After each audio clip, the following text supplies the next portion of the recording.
My name is Sloane Whitaker, and I was 22 the day we learned my uncle preferred riddles to heirs. It started as a polite afternoon, the kind where everyone dresses a little nicer and pretends grief is tidy.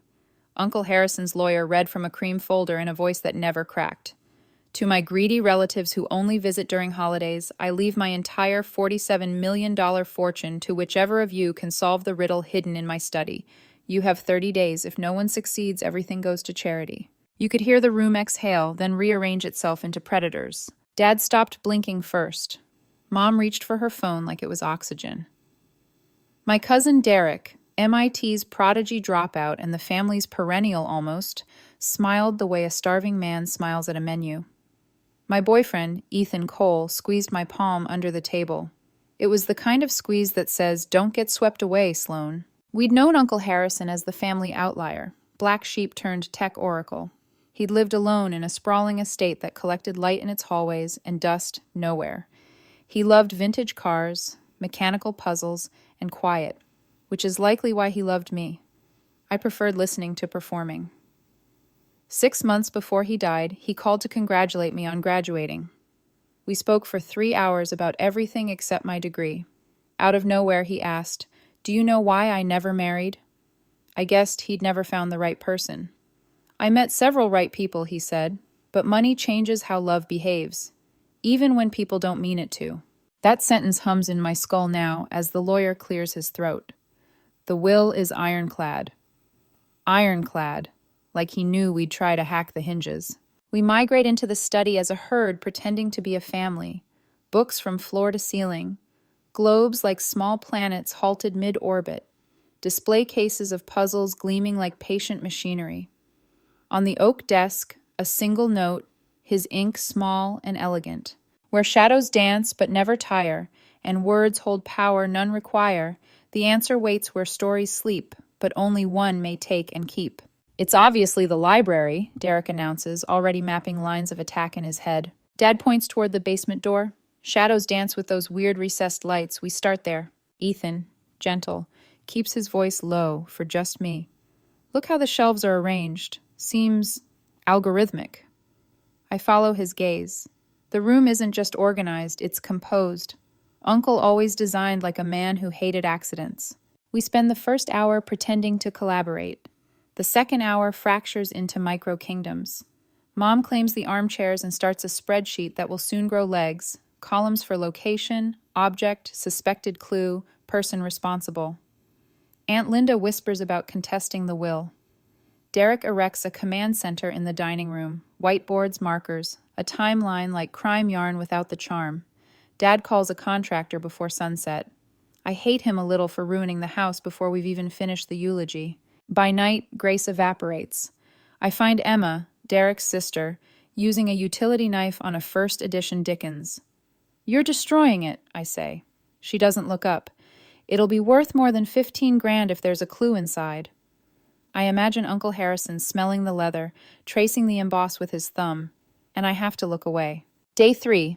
I catch Derek sneaking in at 2 a.m. with a metal detector like we're panning for gold in a kitchen.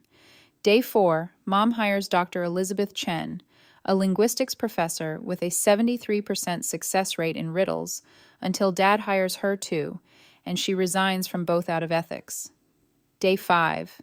A psychic named Madame Zelda appears, wringing $500 an hour out of our collective humiliation and telling Aunt Linda that Harrison's spirit says to look within. Day 6, my teenage sister Megan charges $20 to search her room because what if I'm the clue? Uncle's peaceful house is becoming a battlefield. Carpets peeled back. Paintings rehung at dumb angles. Puzzle cases opened and closed and opened until the hinges complain. Ethan tries to coax people into leaving notes for what they move. No one does. Night 7, I sit alone in the study staring at the poem. Shadows, words, stories, one. Everyone loves the first 2 lines. They feel cinematic. But Uncle wasn't about pyrotechnics. He loved restraint. The answer waits where stories sleep. I repeat it until the phrase loses bones. The study door slams. Derek stands there, feral with caffeine and failure. Step away from the desk. "What?" "I know you found something. You've been here every night. Same spot. Same gesture." He's right. I run my fingers along a groove on the desk's front edge whenever I think. It's my metronome. I haven't solved anything, Derek. You're lying. He pulls a small crowbar from his jacket like he's unveiling a thesis. Ethan's not here. He left me with tea and a reminder to sleep. I put my hands up and step back. The crowbar squeals against the wood. This desk. Uncle told me it was carved by his great-grandfather by candlelight after steel mill shifts. The sound of Derek's leverage feels like a betrayal in a different key. Harrison's dead, Derek spits, prying at the groove. I'm done being the family disappointment. He wrecks the corner, checks the cavity. Nothing. Tries again. Harder. Nothing. Stop, I say finally, and my voice sounds older than 22. This isn't who you are. You don't know who I am. He flings the crowbar across the room. It shatters a glass case. Ivory chessmen scatter across the Persian rug like teeth. He leaves without looking at me. The silence afterward is obscene. I kneel to gather splinters. The desk bleeds little curls of oak. Under the deepest gouge, something flashes. Not wood. Metal. I brush aside crumbs of our inheritance and find a brass plate thinner than a whisper, so precise it disappears unless you're hunting with grief. Engraved on it, 4 tiny symbols: a crescent moon, an open book, a key, an hourglass. My breath stumbles. I hear footsteps in the hall. Instinct moves before thought. I scatter the wood back over the plate and start arranging the broken chess pieces into a clumsy mid-game. Mom appears in the doorway, heels crunching. She takes in the wreckage and exhales like it hurts. Let me guess, she says. Derek had another breakthrough. Something like that. She moves to the shelves and runs a finger over the astronomy section. You know, your uncle always said the best puzzles hide in plain sight. She glances at me over the rims of his old reading glasses, the ones she started wearing like talismans. When you were little, he'd leave impossible clues until you stopped overthinking them. The memory opens like a book whose spine you know by touch. My 16th birthday treasure hunt. Invisible ink. The fireplace. The message that only revealed itself to heat. The greatest treasure is time spent with people who understand you. I remember his quiet smile while I read it aloud. I remember believing him. After Mom leaves, I lock the door with a chair and return to the brass plate. Crescent, open book, key, hourglass. The riddle's third line insists the answer waits where stories sleep, not where readers sleep or where authors sleep. Stories sleeping sounds like journals, dreams, drafts. The moon might be dreams. The key could be language. The hourglass, his autobiography. The open book, maybe a trigger, not a title. Ethan texts, "You okay?" I answer with the truth I can afford, working. Come back in the morning. I wheel the ladder to the top shelves, where Uncle kept the volumes he didn't file. At the highest ledge, spine-worn and loved, I find it. A leather journal labeled Dreams 1987, a crescent sketched on the cover in his careful hand. Inside the flap he once wrote, "Dreams are where stories sleep." I don't touch it yet. I let the relief pool, then move my gaze along the row. There, Language Study Geneva, a tiny drawn key on the spine.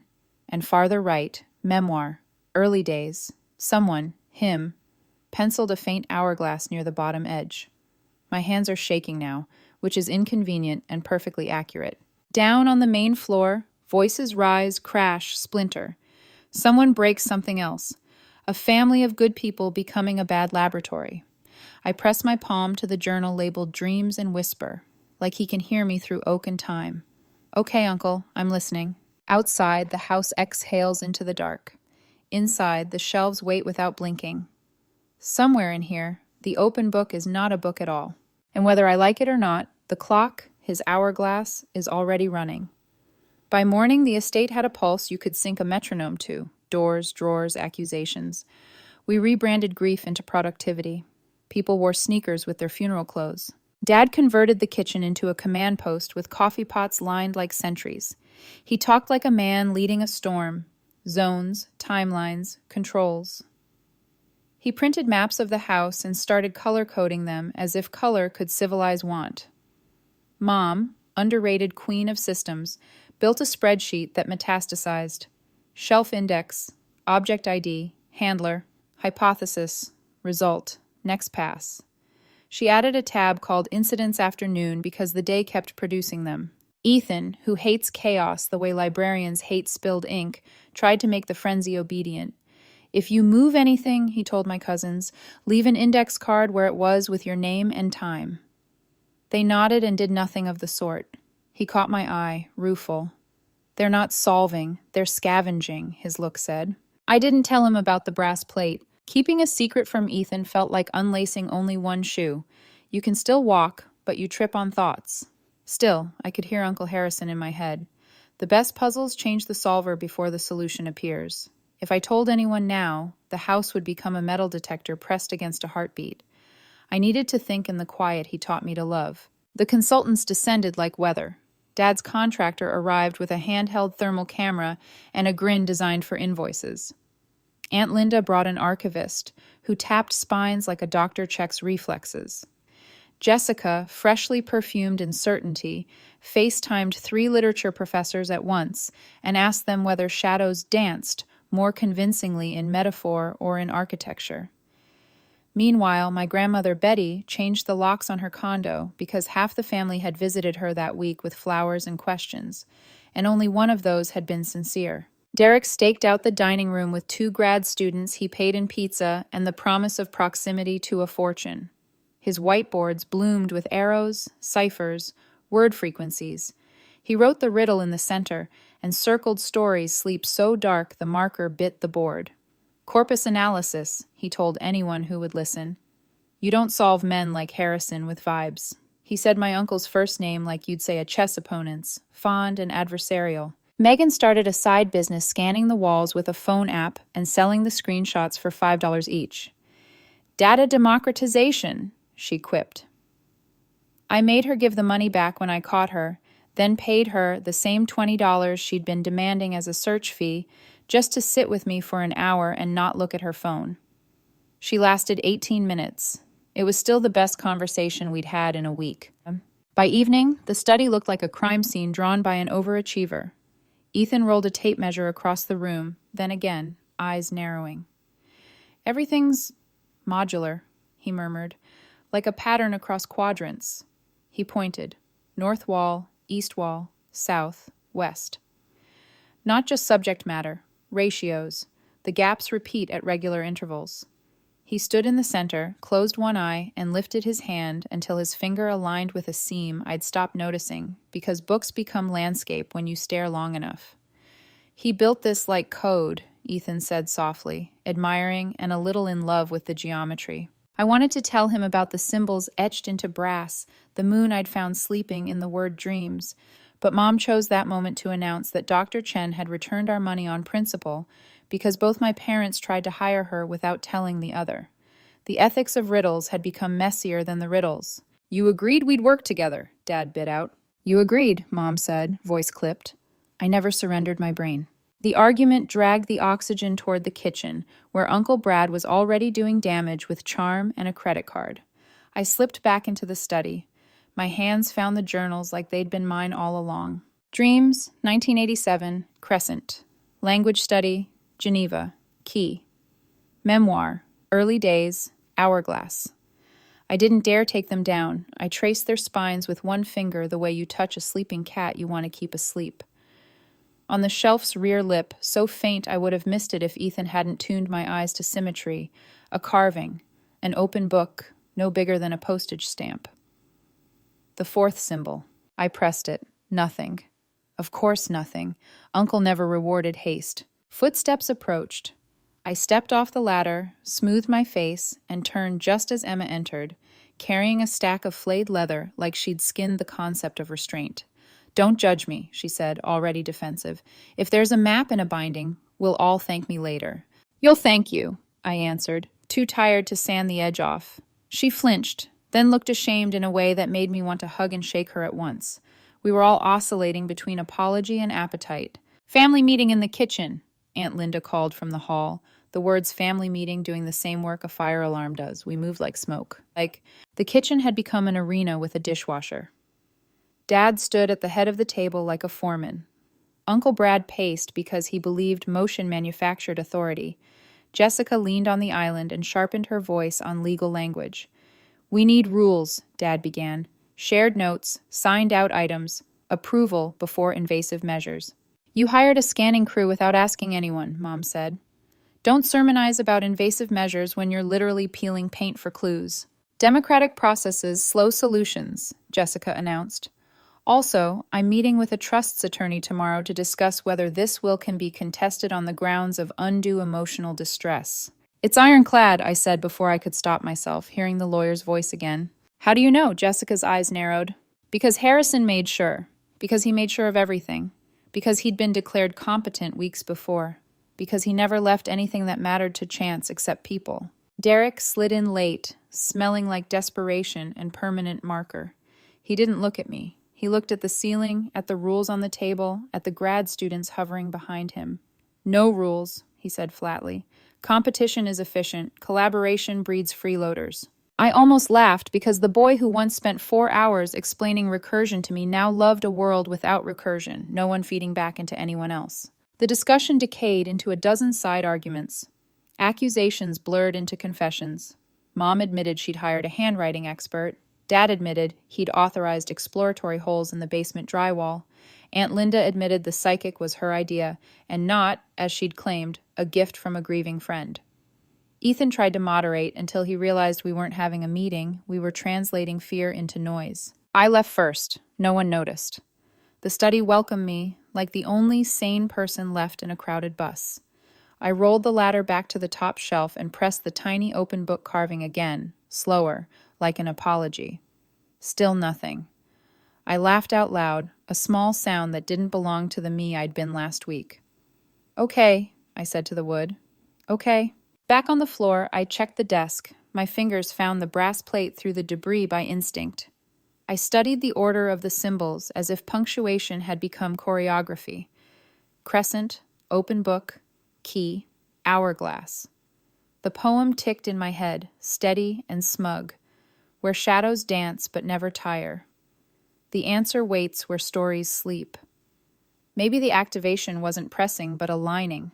Maybe the shelves weren't shelves, they were levers carved into literature. From the hall, a crash, voices sharpened, money turns time into an accelerant. We'd soak the house in it. I texted Ethan, "Meet me at sunrise, bring your calm." He replied with a thumbs up and a minute later, a heart, small, private, enough. Before bed, I stood under the skylight at the top of the stair and looked up. The night was clouded out, no moon in sight. I smiled anyway. The crescent was exactly where I needed it to be, asleep between leather and ink. Uncle, I thought, if you designed this to show us who we are, it's working. The terrifying part is seeing who I am when I'm the one holding a secret. I wanted to be the antidote here. Instead, I'm a variable you'd enjoy testing. The house hummed, the family argued, the journals waited. And somewhere, a hinge I hadn't found yet knew my name. At sunrise, the house looked hung over. Empty coffee cups, crumpled notes, and half-eaten pastries littered every surface. Ethan arrived quietly, his hair still damp, his calm like armor. He placed 2 travel mugs on the desk.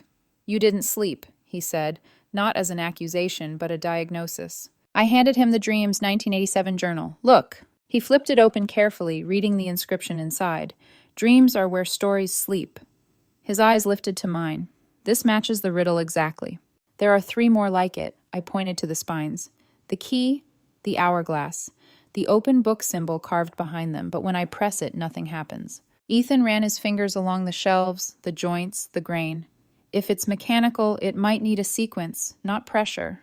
Maybe the journals have to be in a certain order. We worked silently for 20 minutes. The journals smelled of cedar and dust and something faintly metallic, like the residue of time. Ethan aligned them according to the riddle's rhythm: moon, book, key, hourglass. When he slid the last journal in place, we both heard a soft click. Nothing else moved. We waited.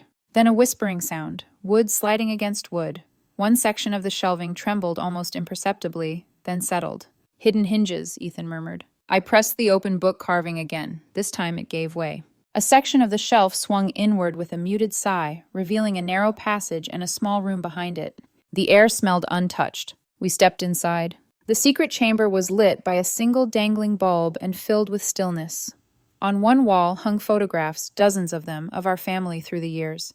Harrison with Grandma Betty, Harrison at my graduation, Harrison teaching a young Derek to solder circuits. Ethan whistled softly. He documented everything. On the desk sat a single drawer, locked, with an old-fashioned brass key taped neatly on top. Subtle, Ethan said, and untaped it. Inside the drawer was a thick manila envelope and a handwritten letter in Uncle Harrison's meticulous style. I read it aloud. Congratulations. You solved my riddle not through brute force, but through memory and care. The money is yours, but only if you fulfill 3 conditions. My mouth went dry. I scanned the rest quickly. $1 million for college funds for every under 18 in the family. $5 million to literacy programs. The rest to me, if I signed a document promising never to speak to anyone who damaged his house during the search. I looked up. He knew. Ethan frowned. He predicted the destruction? He engineered it, I said quietly. He wanted to see what we'd become. Ethan hesitated. So, you'll take it? I don't know. He folded his arms. If you don't, it all goes to charity? I nodded. Then at least you can make sure it's not wasted. Before I could answer, raised voices echoed from the hallway. Derek's voice sharp and frantic. She's hiding something. I saw her with the journals. Ethan's expression shifted instantly. We need to move. He grabbed the letter and slid it into the envelope. I replaced the journals exactly as we'd found them and shut the hidden door. By the time Derek stormed into the study, the secret chamber looked like fiction. What did you find? He demanded, eyes bloodshot, jaw clenched. Nothing, I said evenly. Just trying to keep the books from getting torn apart. He stepped closer, breathing too fast. You think you're smarter than everyone else? That you can just...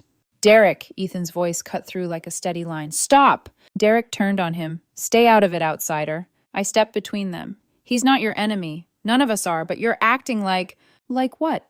His laugh cracked. Like someone who's tired of being pitied? He grabbed the nearest chair and flung it aside. I should have been the one to solve this. I understand puzzles. I understand him.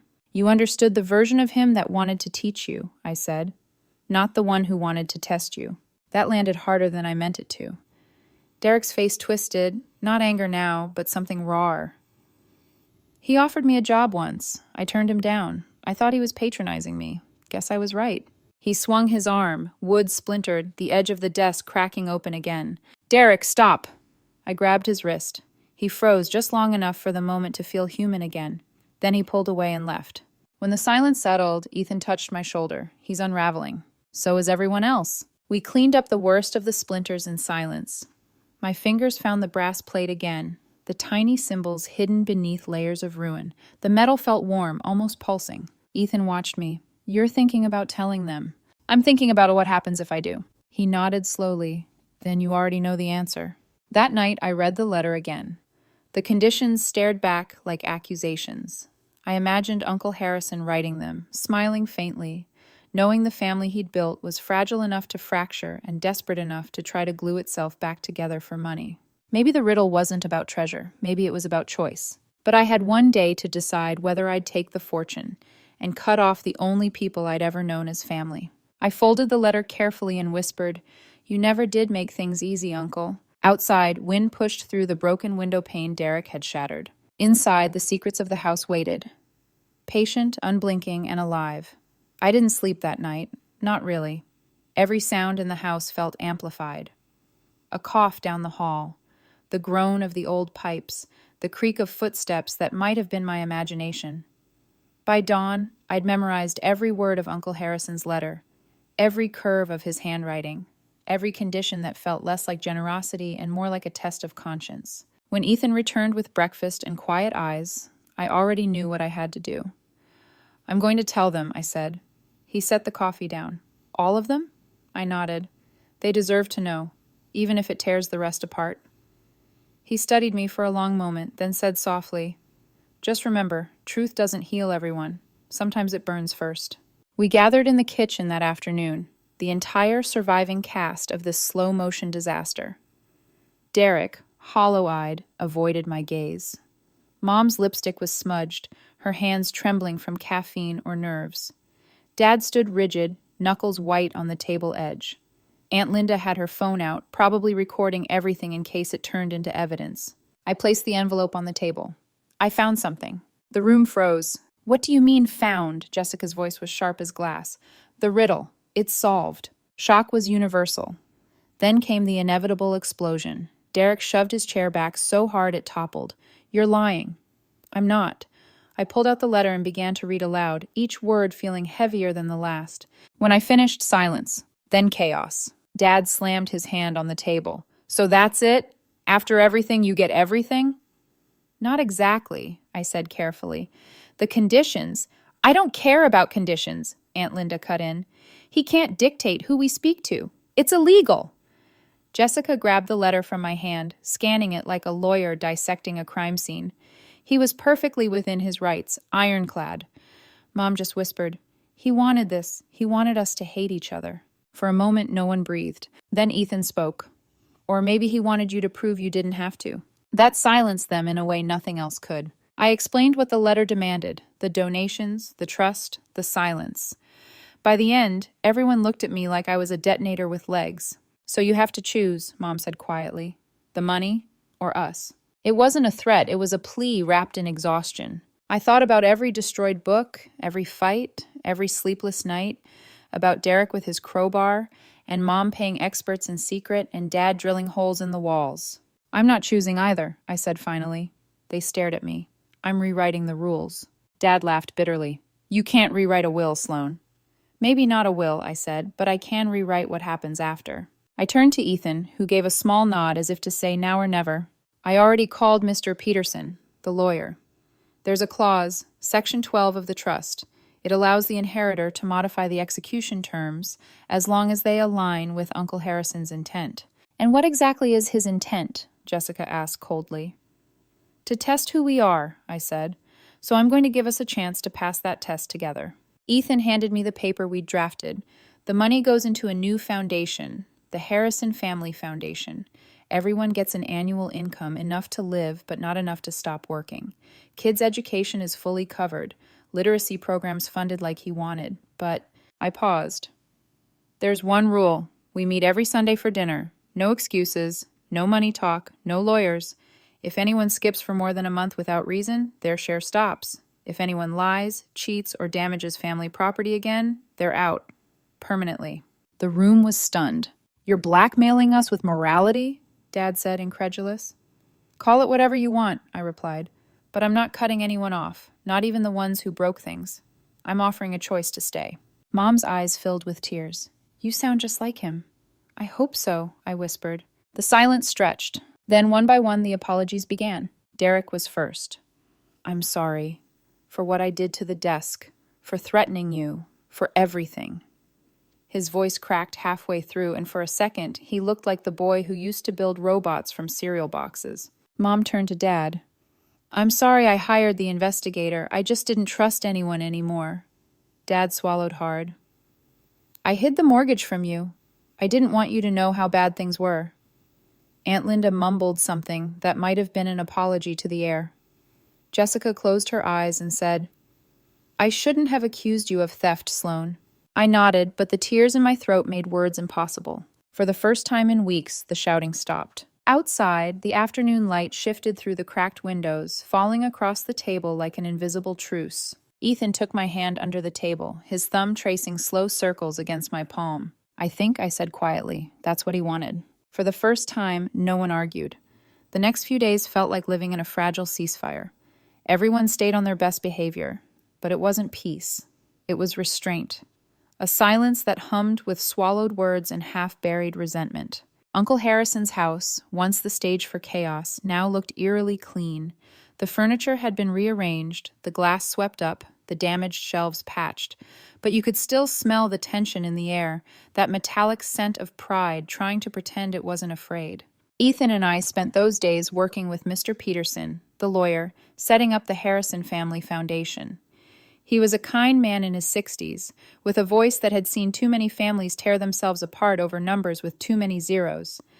I've handled a lot of wills, he said, scanning our draft, but never one rewritten with this much hope. It's what he wanted, I said. Peterson smiled. Then make sure you protect it. People behave better when money is theoretical. Once it becomes real, the masks fall off. He wasn't wrong. When the transfer documents came through, the numbers looked unreal. So much money, it felt like fiction. $47 million. I stared at the balance and thought about Uncle's study, the smell of dust and varnish, the sound of Derek's crowbar splintering heirloom wood. That was what greed sounded like. Not laughter or ambition, but breaking things that used to mean something. We invited everyone back for one final meeting in the study. This time, they came early. They brought notebooks, pens, and nerves. Derek arrived first, hair combed, eyes clearer. Jessica followed, her tone civil but cautious. Mom and Dad came together, not holding hands but at least walking side by side. I stood behind the same desk where all of this began. The trust is finalized, I announced. The foundation exists. Everyone gets $50,000 a year, indexed for inflation. Children get full tuition coverage. $5 million goes to literacy programs, and another $5 million stays in reserve for emergencies. The rest stays in investment for sustainability. What if someone doesn't want to join? Aunt Linda asked. Then they don't get anything, I said. This only works if we agree it's for all of us. That was the deal. And who decides what counts as cruelty or breaking trust? Jessica asked. Majority vote, I replied. Every adult gets a say. Teenagers join when they turn 16.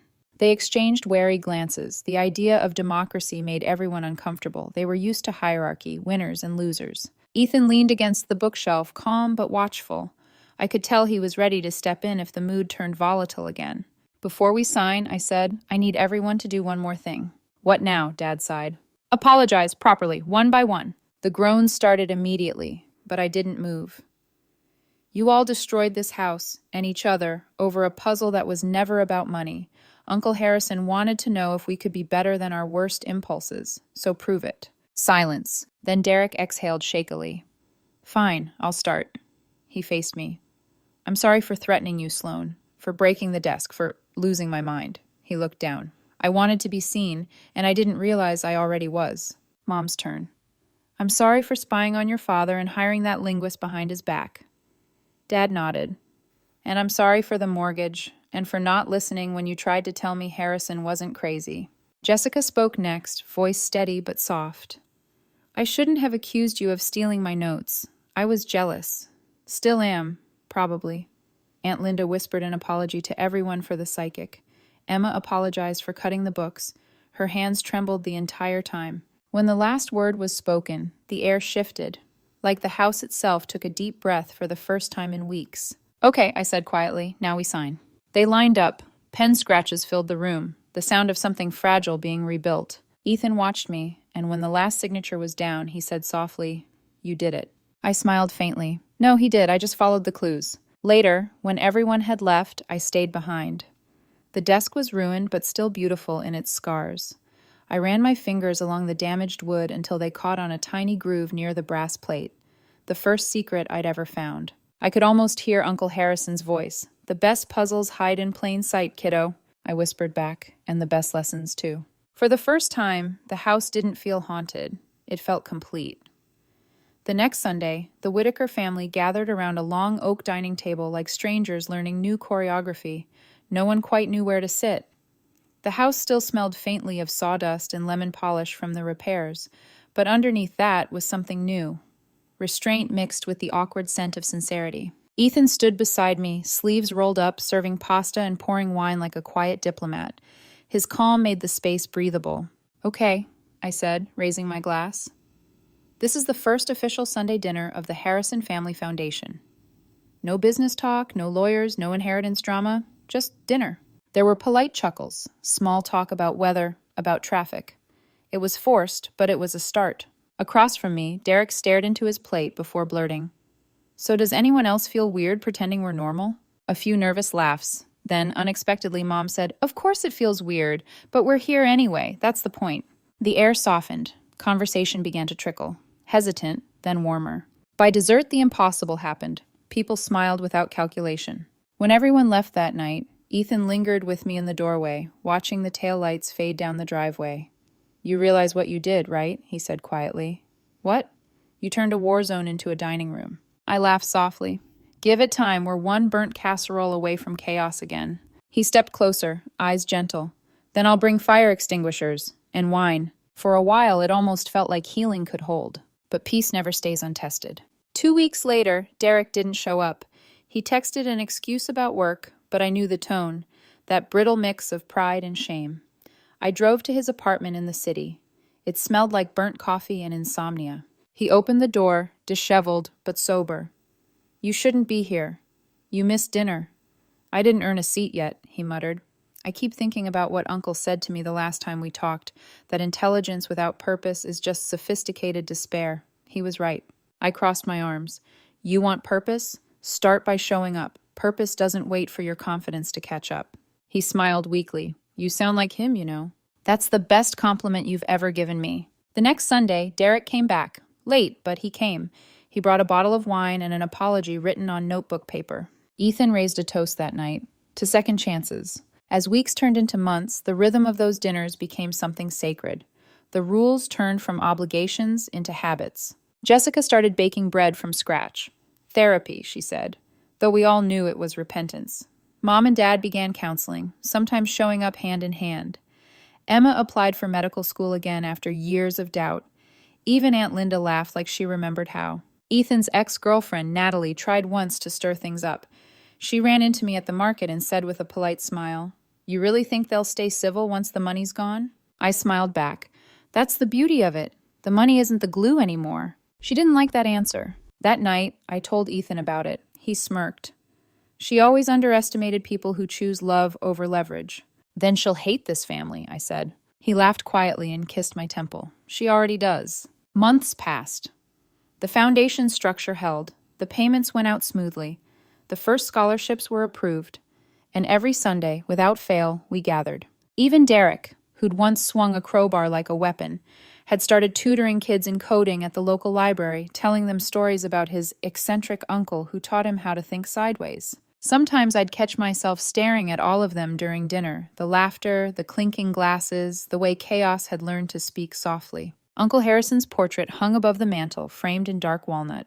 His eyes seemed to follow us, half amused, half proud. One evening, Ethan caught me looking up at it. "He'd like this," he said. "He'd say it took us long enough." "Maybe," Ethan smiled, "but you solved his real riddle." I frowned. "What riddle?" "The one hidden in all the others. How to stop confusing blood with love." I didn't answer. I just reached for his hand and whispered, "Let's make sure it lasts." And for once, I believed it could. By the third month, Sunday dinners no longer felt like performances. They felt like something gentler, familiar, but new. No one raised their voice anymore. No one mentioned the money. The house, the same house that had echoed with betrayal, now rang with small laughter, mismatched cutlery, and the hiss of the oven timer. I'd started cooking again, which Ethan found hilarious. "You used to measure pasta by mood," he teased. "I still do," I said, tossing noodles into boiling water. "My mood says feed the masses." He kissed my temple. "Then your uncle's ghost is probably applauding right now." Derek arrived early one Sunday, a good sign. His posture had changed, looser, less defensive. He helped set the table without being asked. "I enrolled," he said casually as he arranged the forks. "In what?" "MIT, again. This time for real." I grinned. "That's incredible." He shrugged, but I saw the flicker of pride. "Figured I'd study something that actually helps people. AI ethics, trying to make sure smart systems don't make dumb choices." "Uncle would love that," I said softly. Later, Mom pulled me aside as she refilled the salad bowl. "Your father and I started seeing a counselor." I blinked. "Voluntarily?" "Don't sound so shocked." She smiled. "We're trying. Turns out rebuilding trust works better when there's someone keeping score." I hugged her. "I'm proud of you." "Don't get mushy," she warned, blinking back tears. Even Jessica seemed lighter. She'd quit her corporate job to work at a nonprofit legal center.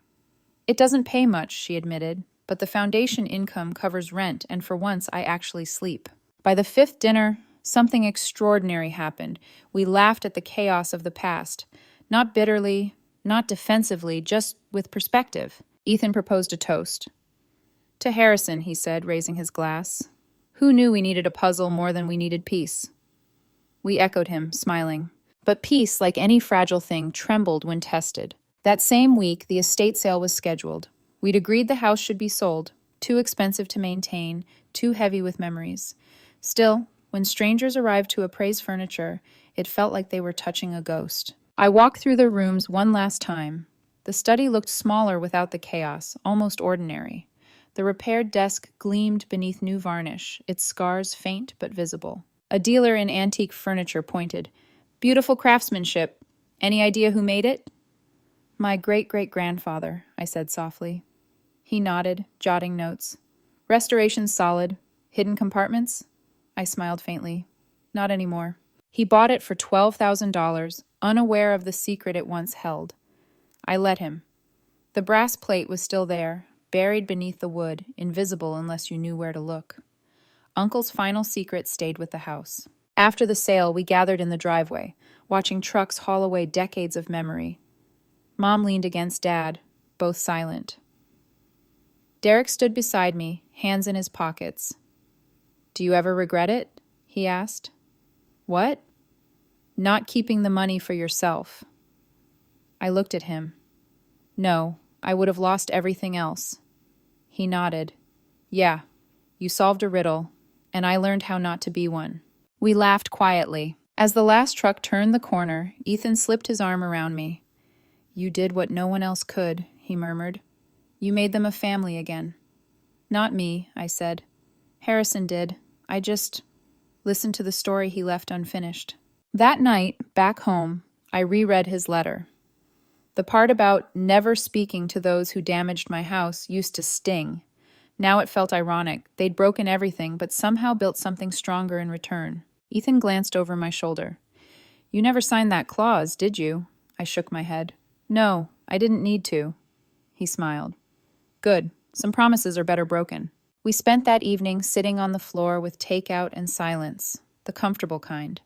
For the first time in months, the quiet didn't feel like absence. It felt earned. And when I finally fell asleep, I dreamed of Harrison sitting in his study again, surrounded by books and moonlight, smiling at the sound of our laughter from far away.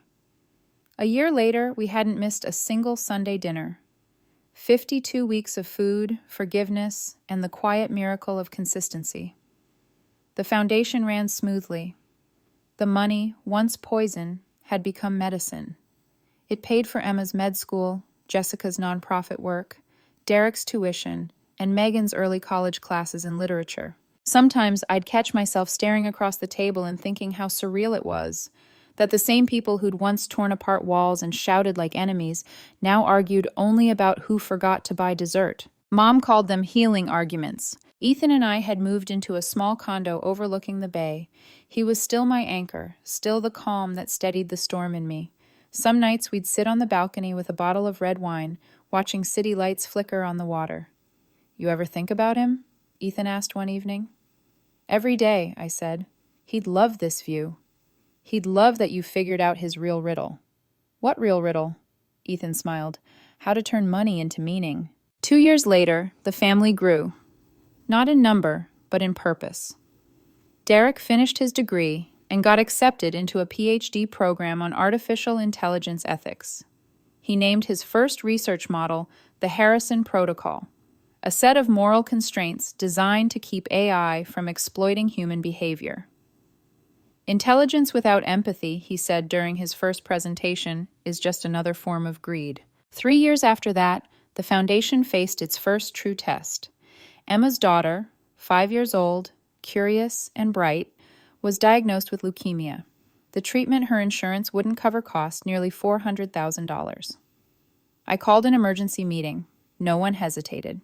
Within 24 hours, the foundation board, our family, voted unanimously to approve the funds. "This," Mom whispered in the hospital waiting room, "this is what Harrison wanted. Not just the money, the instinct to care." The treatment worked. The child survived. That night, our Sunday dinner turned into something sacred. No speeches, no toasts, just quiet gratitude and the soft clinking of forks. By the 5th year, the foundation's assets had grown from 47 to 75 million through careful management and modest investments. We'd funded 12 college educations, 3 small businesses, 1 documentary, and countless dreams that would have died without a safety net. But the real success couldn't be measured. It was the way we never stopped showing up. 260 consecutive Sunday dinners, through storms, vacations, arguments, and births. One evening, Jessica raised her glass and said, "Remember when we almost destroyed each other over this?" I smiled. "I prefer to remember how we didn't," Derek chuckled. To Harrison, who made sure our greed had a use-by date. To Harrison, everyone echoed, glasses clinking softly. After dinner, when everyone had gone, I stayed behind to read his letter again. The ink had faded slightly, the paper soft at the folds. The condition about never speaking to those who damaged his home was still there, sharp and deliberate. But I never signed it. Instead, I wrote my own words at the bottom. "The greatest treasure is time spent with people who understand you." The same sentence he'd written for me in invisible ink when I was 16. I folded the letter back into its envelope and placed it in the foundation's safe. Not as a rule, as a reminder. Sometimes, late at night, I imagine him sitting in that study again, surrounded by shadows that dance but never tire, smiling at what his riddle became. He'd tested us with greed, but taught us grace. He'd hidden wealth in a desk, but buried wisdom in our hearts. We'd spent months chasing a fortune, only to find something rarer, a family that finally learned how to stay. And that, more than any number on a ledger, was his final gift.